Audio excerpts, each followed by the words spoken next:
You want the mic on? Perfect.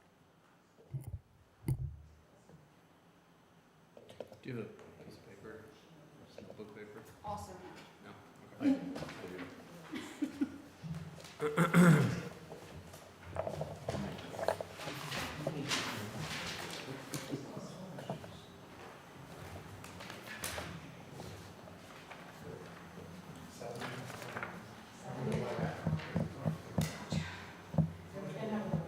Thanks, Mike. Yeah.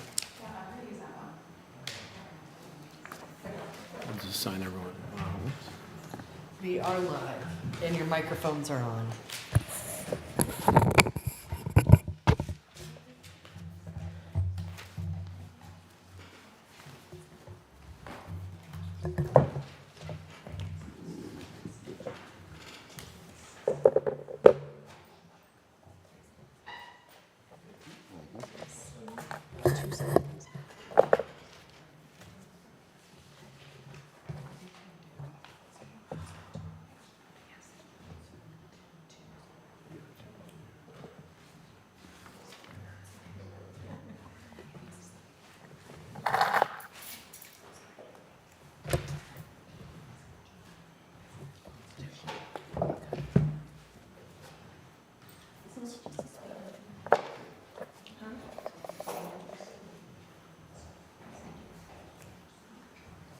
I keep getting them at work. I haven't replied to them at all. No. My email, so I haven't. You're gonna pass it out like a champ. I put it on, and I told me to try it up here because maybe it was my internet, but.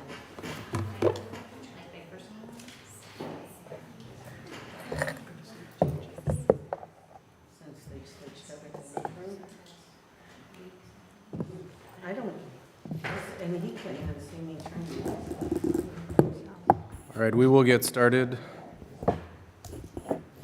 I'm going to call this meeting of the Community Development Committee of the Kankakee City Council to order on today, June 3rd, 2024. Meeting is called to order as of 6:01 p.m. First up, we have public comment. If there's anybody here to make a public comment, we ask that you do come forward to the mic. This is the opportunity to make statements to the full committee. Please state your name, address, and leave your comments to 3 minutes. Okay. Seeing there's no public comment, we'll move on to roll call. Alderman Prude. Here. Alderman Barron, here. Alderman Osenga provided notice that he won't be here today. Alderwoman Swanson. Here. Alderman Navarez. Here. Alderwoman Johnson. Here. Alderwoman Noble. Here. Thank you. And also reflect that Alderman O'Brien is here. If you could turn your attention to the May 6th meeting minutes. I provided a copy of those, I think, on Saturday in your email, if you could take a look.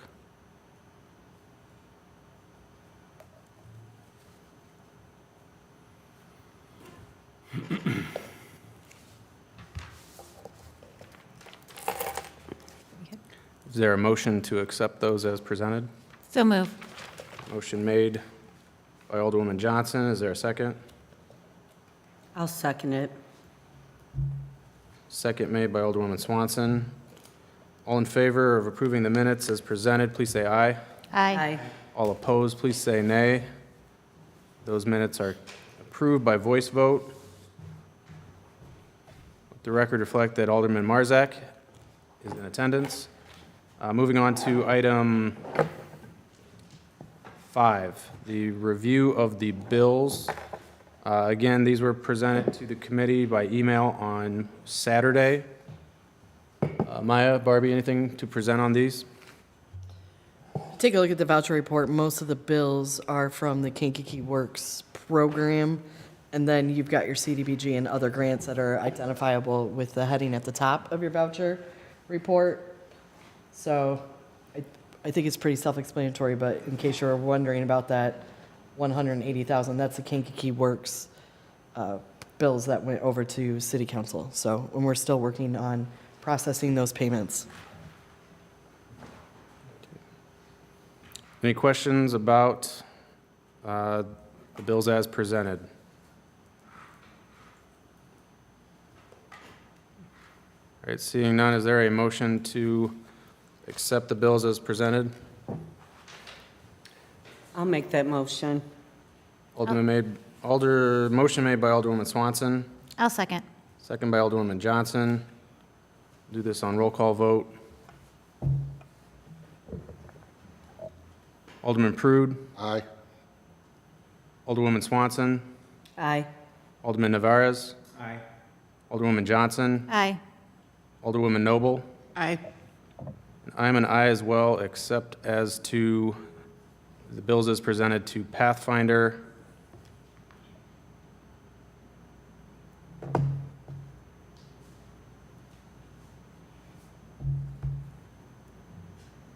In order to avoid a potential conflict of interest, aye to all others. All right, with that, let's move on to the departmental report. Barbie and Maya, on behalf of ECDA. Thank you. I am actually going to give the floor to Maya since I've had the joy of environmental assessment and some economic development projects. So she's been in the day-to-day ring of operations. So she's got the most up-to-date info. So I'm going to turn this over to her so she can be able to answer all of your questions. Also, Maya's over here at the new AV table. So a couple quick highlights. The biggest one is going to be in our last month's meeting. You saw that all of our numbers reset to 0 because we started a new fiscal year. So our projects we're tracking those on that May to April fiscal year. So you'll see Healthy Homes has one completed already, so that is exciting progress for that grant. And Community Development Block Grant in their housing rehabilitation programs, there's also been 2 projects completed. So we're moving pretty strong into the new fiscal year. These are the updated numbers for the 2023-2024 public service under CDBG as well. You'll notice that all of the organizations that receive those funds have completed their grant year and have received the allocated funding. So we are moving into starting the program year for 2024-2025. So moving forward, that will be the data that is presented in this presentation. So that is it for our housing programs. We're still working on onboarding the 2022 LED program, but that is, we have our next steps forward. So that should be seeing progress moving soon as well. Just an update on Bradley. We met with the Bradley team last week to kind of get an idea of where we're at. We have a few projects that we're getting updated income documentation from the homeowners, but then we should be able to move forward with getting bids for those projects. There are a few that the bids or the cost estimate came in pretty low, so the Bradley team is doing some legwork to see if there's other parts of that project that can be done, since they did that initial assessment with their inspector. So they're doing some of that legwork while we work on some of the intake documentation so that we can get some of those projects out to bid. ARPA programs, our MIRA program, My email isn't working. MIRA program, we have been able to get 4 additional contractors started with ECDA, which has been a huge blessing. So we have a few more that are finishing the last few pieces of paperwork, so we should have an additional 8 contractors that we're hoping to have on projects soon. The 4 that just came on, for the parts of the MIRA projects that were waiting on a second bid that they were qualified for, they did receive those project specifications. So we're hoping to see some MIRA projects moving pretty quick as well. We're still accepting applications for the incentive program for the private security cameras, and then the CARPS program, so the public service program under ARPA, has completed the program year. So here you can see the allocations that were given as well as the amount of funding requested. There were some agencies that used all of their funding, and there were other agencies that did not draw down all of their funds. Everyone came relatively close except for one, but we were able to allocate and disperse 90% of, almost 91% of the funds for the program year. So that is closed. Can they still finish using that They cannot. So that money is, and Barbie might have a better explanation, but that money is similar to how it worked with the CARPS Round 1. That would go back to the full committee. Yeah, committee of the whole for Committee of the ARPA to talk about what you want to do now that the program has been closed out. Yeah. Thank you. We've been doing a lot in outreach. You'll see a lot of numbers here. We are in our busier months for community events, so you'll be seeing us out in the community a lot. If you have events in your ward that you would like ECDA to participate in, please reach out directly to Sam Rochnowski, our outreach coordinator, or if you are reaching out more generally and want to reach out to the Your Voice at citykankakee-il.gov, that is also a way to connect with us and get us there. So our media presence is growing. Our neighborhood walks are continuing to grow. We do have, we already are starting off at a record year, and we have reached more houses so far this year than we did this time last year. So we're excited to continue to see that grow. Lots of upcoming events that are here. Again, the biggest one, which we'll talk about in a little bit, is Day of Action, just making sure that everyone's promoting that and gathering volunteers for the projects that are throughout Kankakee and in each of your wards. That is it. Any questions? Yeah. Maya, in terms of the housing grants, are all of them on the wait list at this point, or which ones are openly So acting? the lead program is on a wait list only because we're waiting for that new lead grant to be accessible to the whole city. There's a bigger explanation there, but that one is only on a wait list because of that reason. So once that is resolved, that one will be fully open. Healthy Homes and the SFRP program under CDBG, those are both pulling off of the wait list. So as intake happens, depending on qualifications, they go to one program or the next. And that one you can see has specifically the housing rehab programs under CDBG have quite the list of active projects already. So Healthy Homes is probably going to be the one that's going to get the next amount from the wait list. Because we had 2 federal awards for lead abatement in the city, they cannot overlap in service areas. So one grant, 2022, was only allowable for specific census zones. The other one was all the rest of the city. Now that we only have one federal lead abatement grant, we now have made the request to be citywide. And so you can't spend any of those funds until you get that permission. So that's what we're waiting on. And currently, we don't have any projects that are in application process that are in the census tract that it's allowed. So we're just waiting on that transition. Alderman Johnson? Just curious, I think I talked to you, Maya, about the letter that Aqua had sent. Yes. And the lead. Did you guys receive any phone calls regarding it? We received just today, actually, one email request about how the resident felt that their project had now become emergent because they received notice that they have lead in their water. So that is something that we're navigating, but so far, that's the only resident that has come to ECDA with that concern. Okay, thank you. Yeah. And then I know at one of the previous meetings, you said that the help that you guys were offering to Bradley was very time consuming. Has that gotten better, or is that any? It has, because we're out of the environmental review process. So that was the part that was the most time consuming. Moving forward, the bidding process and checking in on the projects will take less time, simply because the bulk of the paperwork is done. The Bradley team has taken on some of the legwork to build on their program or their projects to meet the requirements of the state, so that has helped a lot too. Okay. Is there an end date of when we're? I believe it's October of this year. Okay. Do you know if they'll look to extend that date? They're not. We've already extended that date. Yeah. Okay. Yeah. Thank you. Maya, the letter that a number of households received from Aqua regarding the lead issues, at our second ward meeting, you had indicated that, and I think this is what you were discussing with Alderman Johnson, but could you state that for the whole group? I mean, that We had a number of people ask us about that, but what the city is able to cover, if anything, if Yeah, that turns out to so be an issue. as a part of our lead abatement program, if there are leaded pipes in the household, that does qualify for the abatement.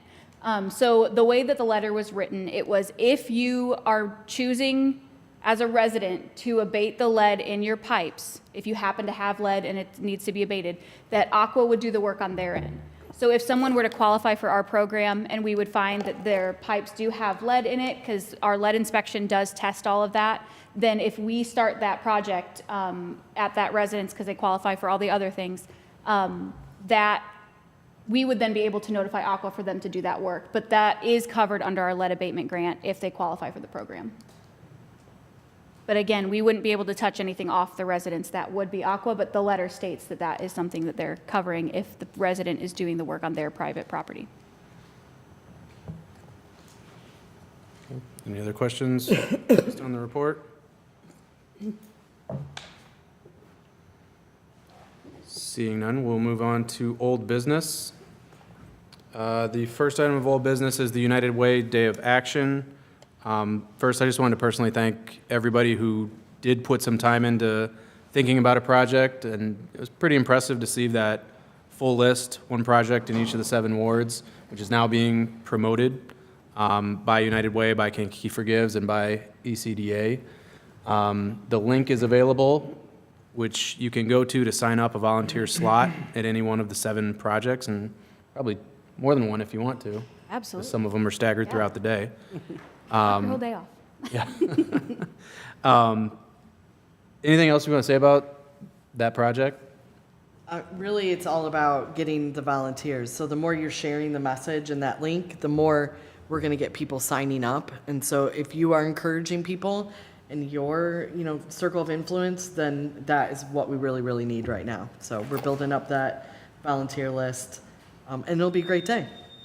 I do also want to say, I saw a few comments back and forth. I don't know what page it was on, but this year, the projects are all located in the city of Kankakee, but there was concern about if Kankakee County residents can participate, and absolutely. So in your messaging, just make sure that everyone understands that anyone is able to participate. They don't have to be a Kankakee resident to participate just because the projects are in Kankakee.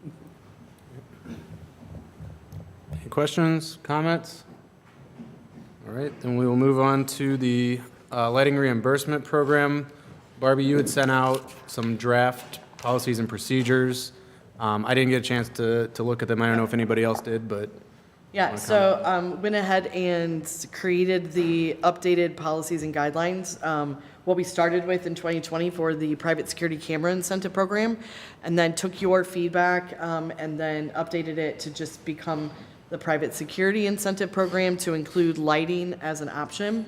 So you have that, you can review it, we can talk about it at next month's meeting. There's a couple of notes in that email. One, the application online will not be the application that we use, we'll update it, but because we still are utilizing the camera program right now, I'm not touching the application, we'll update that later. Two, we have not had a budget conversation about the program for this coming budget, have not talked to the mayor about what that looks like. So those conversations still need to happen as you guys are talking about budget. Where are we allocating those funds? What line item is this gonna go under? So keep that in mind as you're just talking about budget. We, in the past couple years, we have budgeted $10,000 and we have not spent that. So that's, I think, a good number. If you want to up it, that's great too.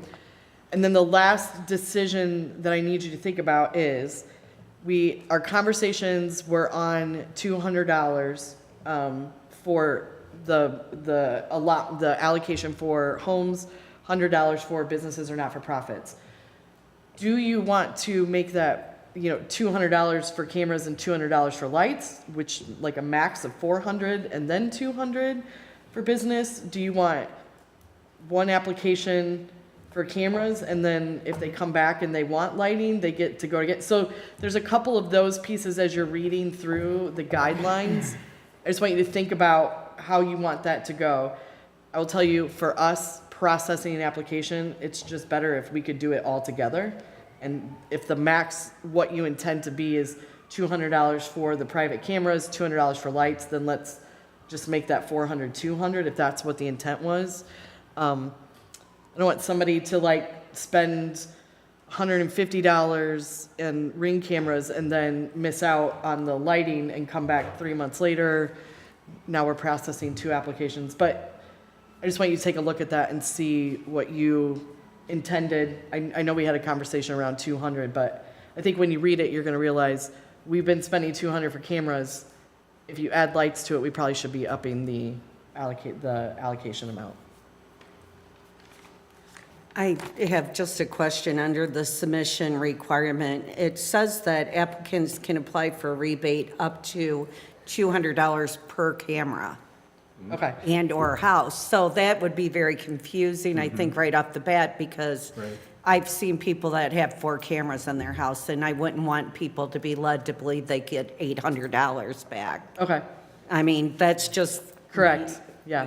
Just something to look at when I can make that we're change. making our final decision, but I think we need to raise it up a little bit. And, I mean, we haven't even spent what was allocated Correct. with the old money, and I really think that people would want to take advantage of the lighting, so I would be in favor of increasing it. I think it only makes sense.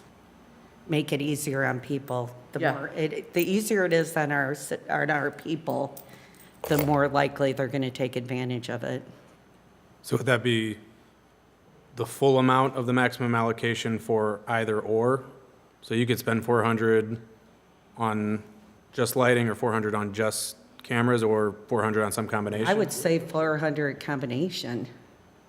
I mean, you can't just more than double it. If it's 200 is the max right now, you don't want to, I mean, you want more people to be taking advantage of it and not all the money to be gone right away. You know, if you did max 400, then we'd be able to help more people instead of increasing that even higher. I would think. That's just my opinion. What you're saying is 200 for camera program and 200 for lighting on Or- a household? 400 per household. Okay. Whether it's for cameras or lights. Right, I mean, So that's just just how I feel about it. I mean, So just 400 max?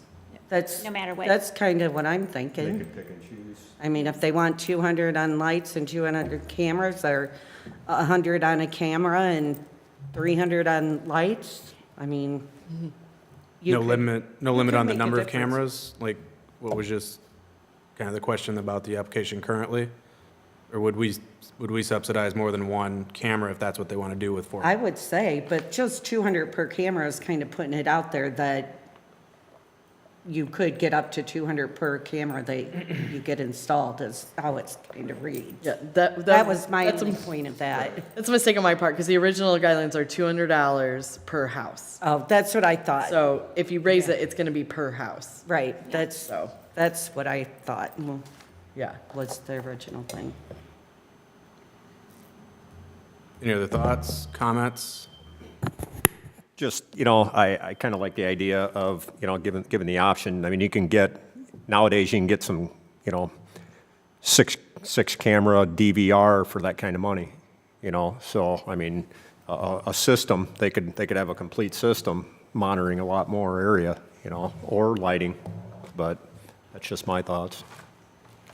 So it'd be a 400 cap, but obviously they get to choose, but they also have to provide receipts, It's in there. I had one question with respect to the lighting, and I haven't seen how you articulated. Is it,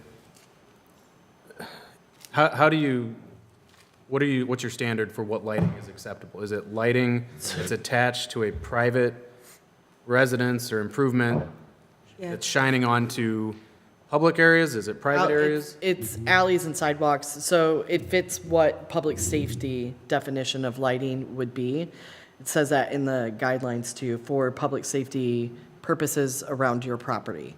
So, yes, that's vague, but one of the reasons why it has to be is for privacy. We can't tell them what lights to buy. We can't tell them where to install it. We went through this when we were doing the whole private security camera incentive program, learning from the other cities. You can't do any of that. You also have to be vague in the definition of what that public safety means, because it's different for every house style, different for the resident, their needs. They may not have an alleyway, but they've got a side yard with a sidewalk in between two properties. So anything that is kind of in that alleyway or a sidewalk or providing lighting in areas that are dark. And also, you'll notice those police service areas. In some of those areas, there are alleys that don't have any lighting. So that's kind of encouraging people to install those around their property. So now when we do have cameras and you have lighting, you're able to catch more to So- help the police out. So lighting a gated area would not, No, it really needs to be about wattage, and you can see into the alley and the sidewalk. But again, it's going to be subjective based on the property, the inspection that we do to see how it was installed and where it was at. So it's the same thing that we've done with the camera program of meeting with the resident to make sure that it fulfills the requirements that we need. So there is a visual inspection that happens. okay. It says it, and I just printed it out because, I was interested in it, but it does, the second part of the introduction says that it's to purchase and install security cameras and/or lighting that is intended to help deter crime and assist law enforcement with investigations. The program offers rebates for purchase of security cameras and lighting systems. So it's saying you're supposed to put it on the outside of your house to help take There care isn't, of all that. the section of installation talks about external, has to be external of your property. Okay. Would that, or could that include, say, a pole light that would resonate over 3 or 4 houses in an area? I think, again, that we would have to take a look at where it's installed and do the property inspection and make sure it all works out. And when it comes to an installation like that with a pole, I'm sure we're going to have to figure out, It is would it be within the a- right property line? And Yeah, it would be a light, say, a ComEd or utility pole. well, we couldn't do those because those are not on your private property. But they Like do- a big utility pole kind of light, you couldn't do that. But if it was just like just a regular like decorative yard pole that you had a light on it and it's on your property, I'm sure we could take a look at that. Yeah. Again, everything with even the camera program has been very subjective about, we visit the property, we work with the homeowner, make sure it all works, it's within code, we're not doing anything that's, within city limits. Any other comments for the time being? I'm going to suggest we keep this on as old business, but have an opportunity to read the policies and procedures, and then hopefully have, Yeah, send me your comments, your questions, your edits too. okay. All right. That does it for old business. Moving on to new business. Today, we're going to hear a little bit from ECDA representatives about a notice of funding opportunity from the Illinois Department of Commerce and Economic Opportunity from their CDBG division. But this is a grant for coronavirus urban shelter program. Barbie and Maya, and Marlena, I'll leave it to you, but to describe the grant, the process, but we also have 2 representatives from organizations that have expressed an interest in applying for this particular grant. And as you'll find out, it's very much city-related, and we're involved in that process. So we thought it'd be good to hear from not just ECDA, but those representatives as well. So turn it over to ECDA. Yeah. So in about February was when we got word that this grant was coming out, the urban shelter grant. It was a few weeks later when we were on a webinar that we realized this is going to come down through the entitlement city system, which in the state of Illinois, there's 41 entitlement communities. And so we quickly realized that this is going to be a collaborative applicant type of grants. And these come around with CDBG, which is what this grant is being funded through. So it's the state CDBG coronavirus dollars, which means nothing to you, means everything to us. Comes with its own rules, regulations, reporting, monitoring. The city, we just did our audit and monitoring visit for our own CV dollars, coronavirus dollars that we got from CDBG. So we've been on the closeout end of all of the audit monitoring for these funds. State has to spend them, and they created this wonderful program. Has a lot of diligence items. So Maya and I met in the beginning and realized that since this is CDBG, which has its own federal code of regulations, environmental processes, that if this grant is going to be available to people in our community to collaborate with us on to apply, we really need to put Marlena as the lead since she is the CDBG program manager. She's going to know all the ins and outs. She's a rock star at this stuff anyway. So Marlena has really been into all the diligence items, all of the environmental requirements. And so we're going to turn this over to her to kind of give a bit of an overview for you to understand where the city is at. And then we want you to hear from the two applicants that we are working with to understand what their projects are so that you can ask them questions while they're here. So take it away, Marlena. I'm going to warn you, I might be too close to this mic. I might be too far. Good evening, everyone. I am grateful for the opportunity to speak about this grant opportunity. I'm going to repeat some of the stuff Barbie says, but I'm just going to do it anyway because I wrote it down. So this is from the State of Illinois Department of Commerce and Economic Opportunity, and it's known as the Community Development Block Grant Coronavirus Urban Shelter Program. So as a little bit of background, the city of Kankakee is an entitlement community through the U.S. Department of Housing and Urban Development, which means each year we receive an annual allocation of funding through our CDBG program, which I manage. Some of my grant's current funding and the urban shelter grant alike use a related funding stream called CDBG CV, which was specifically designed to prevent, prepare for, and respond to the coronavirus pandemic. And it is because we are an entitlement community that we are allowed to apply for this opportunity at all. And as Barbie said, we are one of 41 communities that can say that. So as this is federal funding, it's going to go through the state, then possibly onto us or our fellow entitlement communities across the state. So this, like many other grant opportunities, was thrown at us with a very fast turnaround time, and some local service agencies reached out to Mayor Curtis and their aldermen to express interest in applying. After talking about this opportunity at a monthly homeless services meeting in April, we have two organizations with whom we've created a sort of hybrid collaborative application. So a little bit of overview about the grant that you might be interested in. There is an estimated $15 million in grant funding with a floor of $500,000 and a ceiling of $2 million. They expect to make around 8 awards, but that can change based on the applications they receive and the need that they find. This is a construction, rehab, and acquisition grant. Specifically, their goal is to help shelters get back to their pre-COVID capacity or exceed that. The grant is due at the end of July, with awards expected to be announced near September, grant agreements to go out in November, and the period of performance is expected to begin January 1st, 2025, and end December 31st, 2026. So with all this information, there are still a lot of details that we don't know yet and likely won't know until further down the line. For example, we don't know exactly what our role looks like in terms of bidding out the potential projects, completing those environmental requirements, submitting our reports, or completing the reimbursement requests. But after 2 months of intense work to develop these applications and ensure that they've met the state DCEO due diligence requirements for this grant, we have our two applicants who would like to tell you more about their applications and their visions for the future of their organizations. So to get us started, I'd like to invite Jenny Shanewetter, the Executive Director of Harbor House, to tell us about their project. Yes, thank you so much for allowing me to be here to talk to you about something that has been coming down the pike very quickly. I asked Marlena to help me. I brought a little bit of show and tell things so you don't get bored with listening to me talk. The first is we don't get very much time together tonight, so just information about Harbor House. And the second, I wanted to share some of the first insights into the floor plans and project development. I do not have enough of the floor plans and project development vision for everybody, so if you can kind of look at those and pass them around, we'll do 2 of both of those on each side because I've got 4 copies total.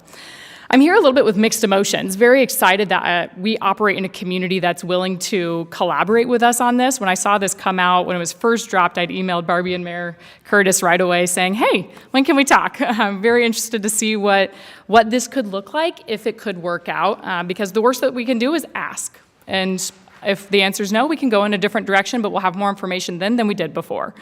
So with all of that, I was very grateful that we operate in a community that is supportive of us and collaborative in that nature, but also sad and frustrated that we have to do this, that we are in a community or in a world where domestic violence services are necessary.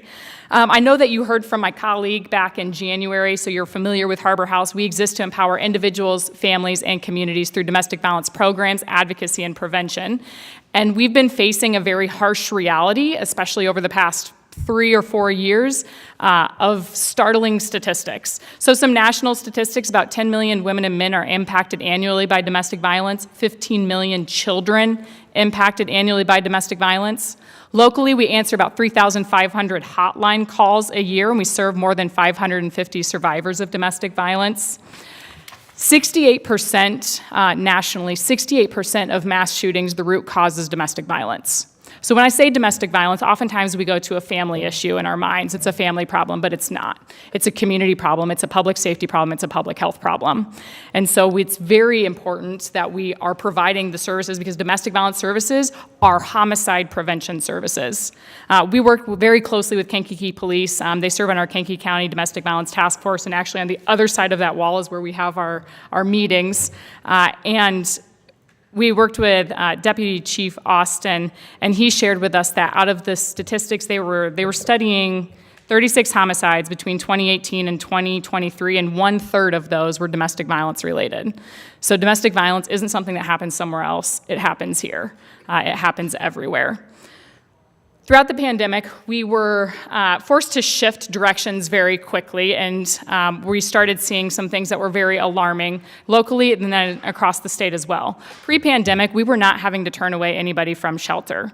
But I was pulling some of the data in preparation because we were, as a board, having conversations in this direction before this grant even came out. So the timing, although very rushed and chaotic and frustrating, and this grant is one of the hardest I've worked on before, also interestingly timed when you look at that bigger picture.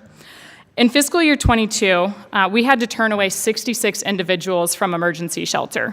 So that was 35 adults and 31 children, because we did not have capacity to serve.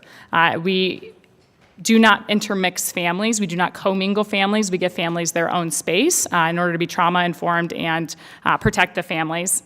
Fast forward to fiscal year 23, we turned away 275 individuals from emergency shelter. That's 167 adults and 108 children.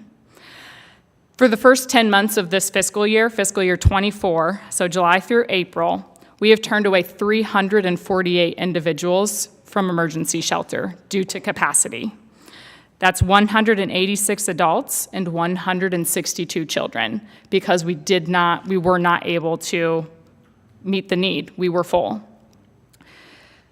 That's very dangerous for our community. That puts a lot of people in very tough positions. That puts police in tough positions as they have nowhere to bring a victim of domestic violence. That puts our churches, that puts our schools all in very lethal situations. And so, again, before we even got to this grant, our board was talking about something has to change. We don't want it to escalate to where it is a mass shooting situation, to where it is an increase in homicide situation. What can we do now proactively to try to get ahead of this? So we've been investing very heavily on the prevention side, ensuring that everybody is trained. Domestic violence is not Harbor House's problem, it is everybody's problem. So we want to make sure that everybody is as equipped as possible to help on that side, but also that we can expand our services to meet that need. And so with this grant application, what we are submitting is for a 12,000 square foot program facility for an expanded emergency shelter that would increase our capacity by 100%. So that would help us to, we're not going to solve the domestic violence problem with this building. We all know that. I don't think we're going to solve the domestic violence problem during my lifetime, but we're all going to work as hard as we possibly can to at least try. So that facility is going to be at our current property. So we are out on East Court Street is where our current emergency shelter is located. And so we like our location. We had some external conversations just to see, do we want to go somewhere else? I'd actually met with Barbie of if there were community development plans there. We don't want to be a barrier to community development. Is there somewhere else that we could collaboratively find? But we felt with police, with fire, EMS, everybody who needs to know where we are knows where we are. And that's very helpful when you need help very quickly, as we are in a very dangerous field, unfortunately.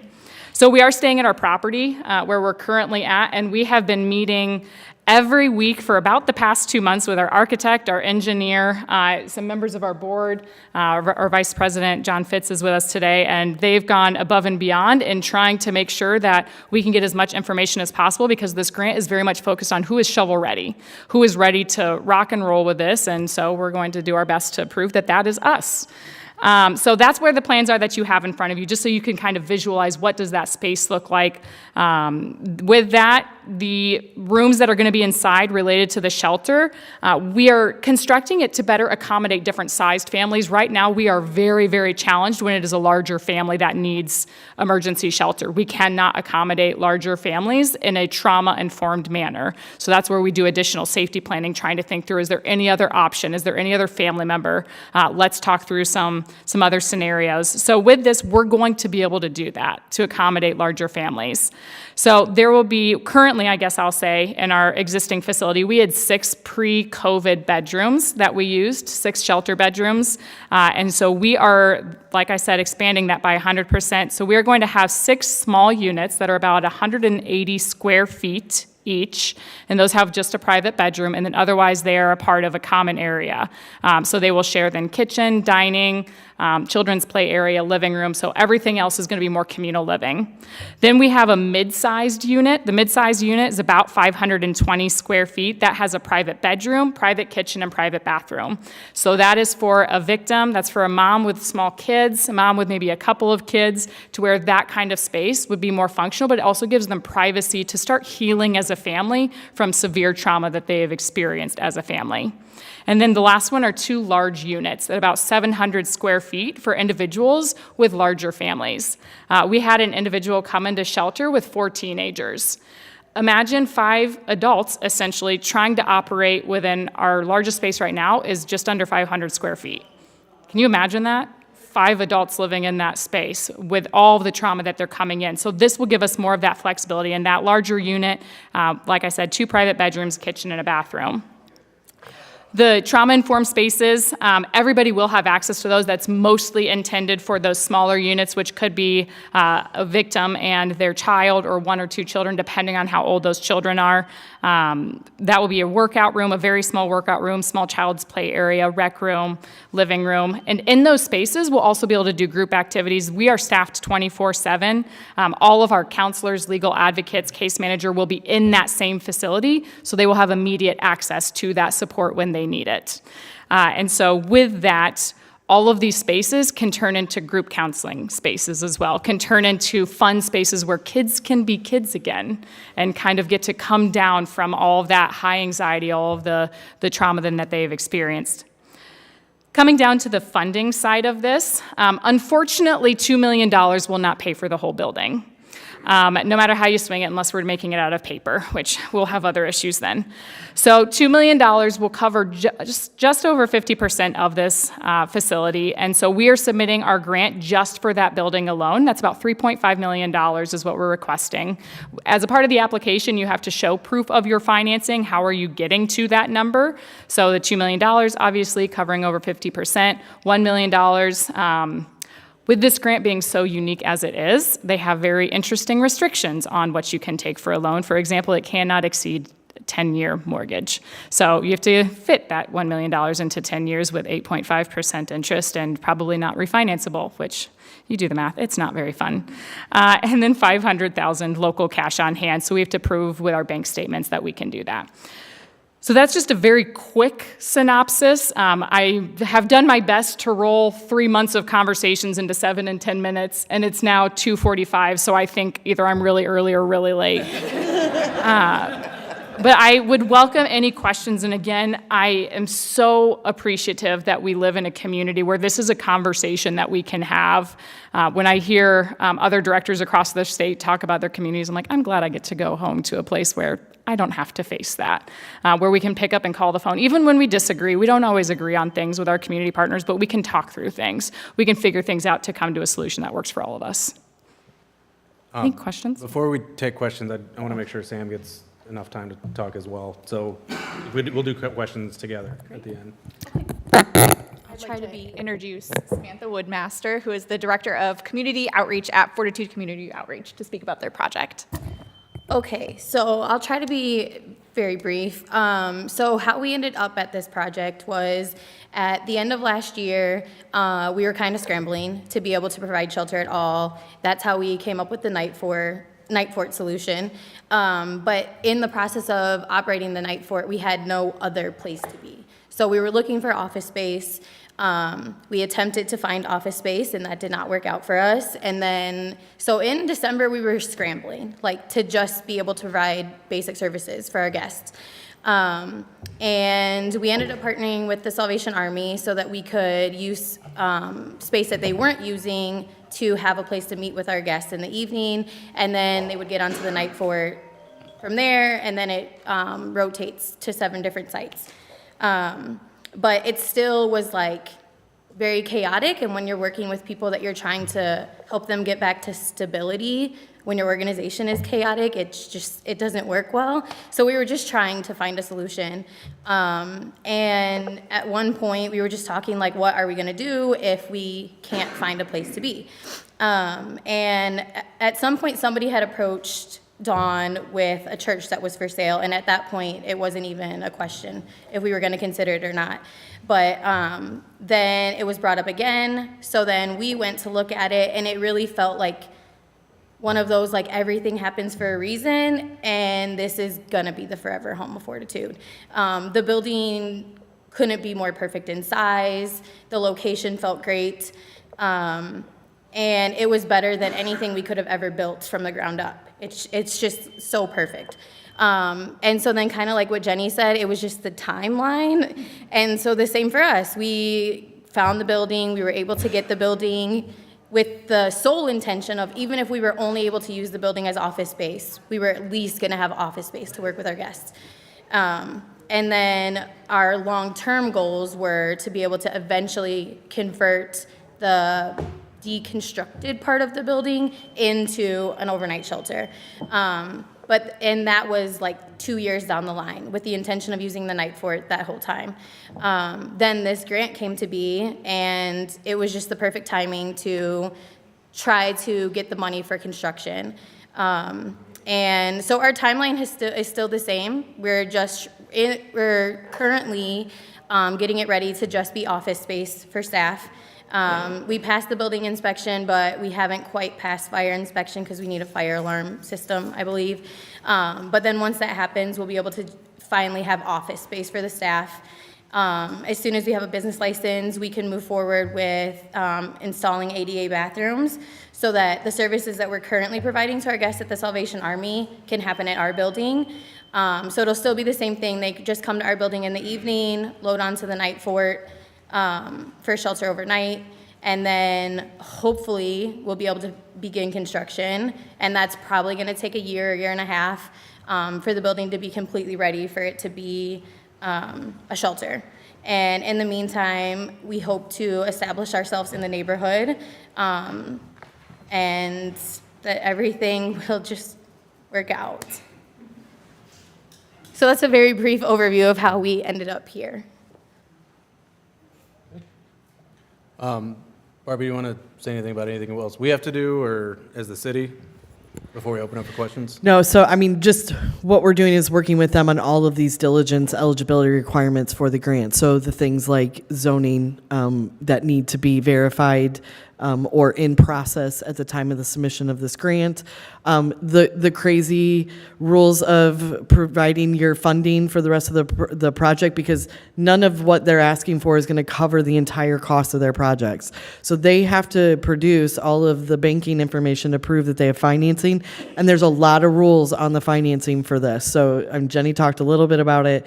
So that's what we're doing, is really going through with them on these diligence items to make sure that they've got everything that they need. This is a scoreable application, so everything's got points. It is competitive. The state said that they were going to award 8 out of the 41 potential entitlement communities. So they know that they have to compete. And so every point is what we're trying to get for them as they apply for the program. Again, there's a lot of unknown, like Marlena said. We just don't know when they make the award what role the city is going to have to play. We are the entitlement community, so we're not sure what that is going to look like. Marlena's reached out. She's asked for clarification. Again, we don't know what that role is going to look like in the future. That's why we are collaborating and staying in touch and doing everything we can to make sure that those requirements are met. They can come back to our CDBG program that's separate, especially when it comes to environmental. So we are touchy in making sure that they've got everything wrapped up nicely, because it could impact other dollars later on. So Open it up for questions, comments for representatives or any or people from ECDA. Alderman? Thank you. Is the grant, does it just cover remodeling and building and that type of things, or does it cover services that are there as well? It's just, you can either acquire, you can rehab, or you can construct. Those are the 3 items that are outlined in the grant. So no services? No service. And no staff? Nope.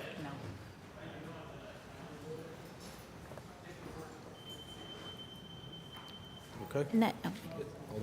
And are each of you requesting the full 2 million? Is that the request amount? We're requesting the full 2 million, yes. I don't think we are. I think 500. No, I think it's right over, I think it's like 506,000 for Fortitude. Alderman? And then, if I understood correctly, you don't know what your role will be. So you're not issuing the grant, I guess, you be maintaining it, maybe.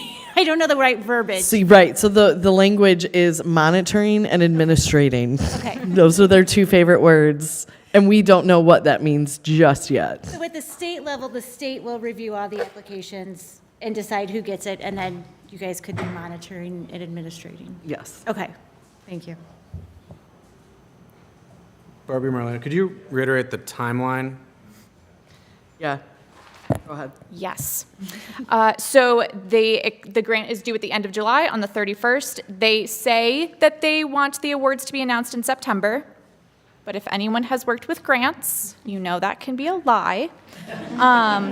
Grant agreements are expected to go out in November, and it's a 24-month period of performance starting on January 1st of 2025, ending December 31st.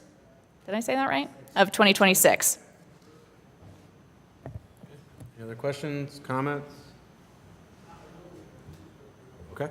Thank you all for coming in today. Yes, thank you for having us. Thank you. All right. That is the last item of new business. No need for an executive session. Going to alderperson comments. Does any older people have a comment? I did have one question that I wanted to bring up that we talked about last time. Dr. Montel Crawford from the Kankakee Regional Land Bank Authority came and talked about sort of his operations and needs. He did end with a request for $150,000. I think they're making that to the county as well. Has there been any additional discussion about that, or where that might fit into the budgeting process? There's not been any further conversation internally at the city, or I haven't received any feedback as well from aldermen and alderwomen since that presentation. Personally, the land bank is important to that work of abandoned, blighted property. I'd like to see the organization thrive. So hopefully we can have some conversations here in the next few weeks about the potential of funding the land bank. And so I'll reach out to the mayor just to kind of figure out when is the next committee of the whole meeting, or how do we go about talking about that since that was a request made? Is it ARP eligible? Are there certain items that we? Yes, yeah. Are there any other comments, questions? All right, if not, is there a motion to adjourn? So moved. Motion made by Alderman Prude. Is there a second by Alderwoman Noble? All in favor, please say aye. Aye. All opposed, nay. We stand adjourned at 6:53.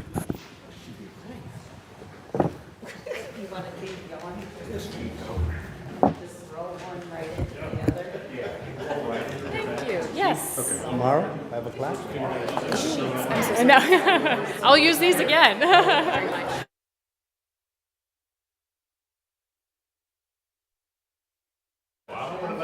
I haven't